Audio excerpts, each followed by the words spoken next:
Waalaikumsalam warahmatullahi wabarakatuh. Selamat siang anak-anak. Siang, Bu. Apa kabar hari ini? Baik, Bu. Apakah kita masih semangat untuk mengikuti pelajaran hari ini? Semangat, Bu. Baiklah, sebelum kita memulai pembelajaran kita pada hari ini, Akhir silakan pimpin doa. Sebelum kita memulai pelajaran kita, marilah kita berdoa. Berdoa dimulai. Berdoa selesai. Baiklah, Ibu absen dulu yang hadir hari ini ya. Ahmad, hadir Bu. Rahman, Hadir, Bu. Akhir, Hadir, Bu. Syukur, Hadir, Bu. Lukman. Hadir, Bu. Baiklah. Hari ini kita ada materi baru. Materi baru kita yaitu tentang inflasi. Mungkin inflasi belum pernah terdengar di telinga kita. Apa sih inflasi itu? Inflasi ialah kenaikan harga secara terus-menerus. Kemudian ada namanya deflasi. Kebalikan dari inflasi yaitu penurunan harga secara terus-menerus. Kemudian yang kedua ada jenis-jenis inflasi. Yang pertama inflasi ringan. Inflasi ringan sekitar 10% setahun. Kemudian inflasi sedang 10% sampai 30% setahun. Dan yang ketiga inflasi berat 30% sampai 100% setahun. Kemudian yang keempat hiperinflasi di atas 100% per tahun. Ini akan kita tahu persenannya apabila laju inflasi kita hitung. Di sini ada rumus. Laju inflasi sama dengan indeks harga kumulatif pada periode tahun sekarang dikurang indeks harga kumulatif periode tahun lalu. Dibandingkan berapa indeks harga kumulatif tahun lalu, tahun sekarang, kemudian dikurangkan dengan tahun lalu, dibagi indeks harga kumulatif periode sebelumnya, dibagi indeks periode lalu, dikali 100%. Maka kita akan tahu apakah jenis inflasi yang dialami suatu barang tersebut pada periode tahun ini. Kemudian yang ketiga, asal terjadinya inflasi. Yang pertama, dari luar negeri. Apabila kita contohkan, misalnya di luar negeri terjadi kenaikan harga gandum, maka otomatis nanti barang impor dari sana menuju ke dalam negeri kita Indonesia akan mengalami kenaikan harga juga. Kalau misalnya harga gandum di sana naik, maka ketika barang tersebut diimpor ke Indonesia berupa tepung roti, maka tepung roti di sini juga akan ikut naik. Kemudian dari dalam negeri kita sendiri, yang pertama akibat terjadinya inflasi yaitu terjadi defisit anggaran secara terus-menerus. Anggaran yang dikeluarkan oleh pemerintah akan defisit atau mengurang secara terus-menerus. Kemudian yang kedua, akibat adanya gagal panen. Misalnya kalau di sekitar kita kan ada padi.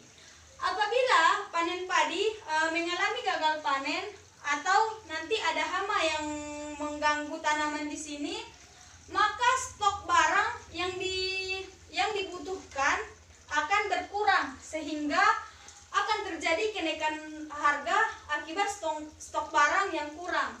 Kemudian yang ketiga, kredit keperluan produksi dibatasi. Apabila harga naik, produsen akan menyimpan barang-barangnya dan akan menunggu kapan harga tersebut akan naik sehingga diperoleh keuntungan yang banyak. Kemudian yang keempat, penyebab inflasi. Yang pertama, kenaikan permintaan. Kenaikan permintaan apabila nanti permintaan terhadap suatu barang tersebut permintaannya sangat banyak, maka harga barang tersebut akan mengalami kenaikan harga. Kemudian yang kedua ada kenaikan biaya produksi. Kalau kenaikan biaya produksi mengalami kenaikan, otomatis barang yang diproduksi akan mengalami kenaikan juga. Cukup demikian penjelasan tentang inflasi pada hari ini. Jika ada yang ingin ditanyakan, dipersilakan.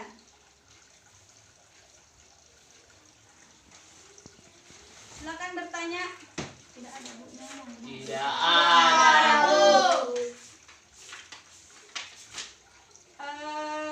Kalau tidak ada, silakan dicatat soal yang pertama.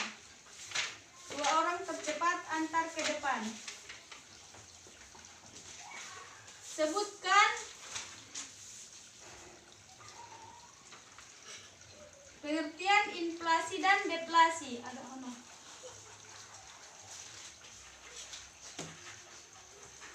Dia bisa ono.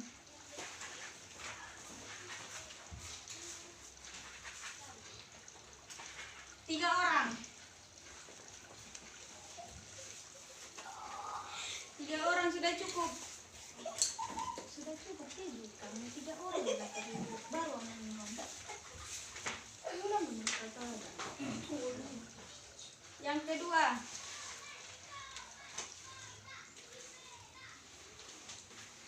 sebutkan 3 alasan terjadinya inflasi.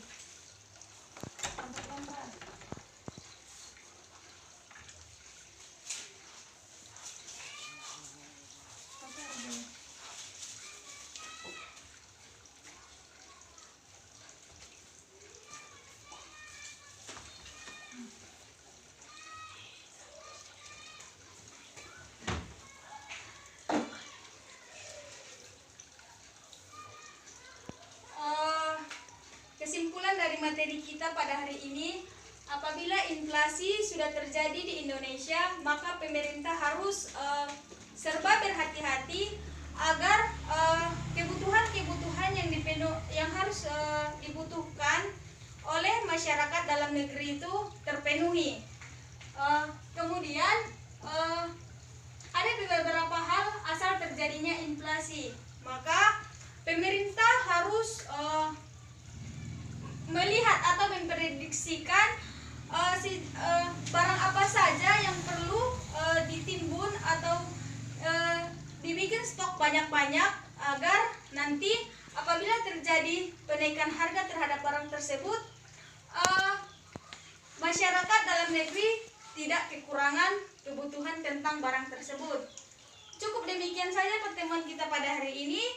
Jika ada kata yang salah, Ibu mohon maaf. Wassalamualaikum warahmatullahi wabarakatuh. Waalaikumsalam.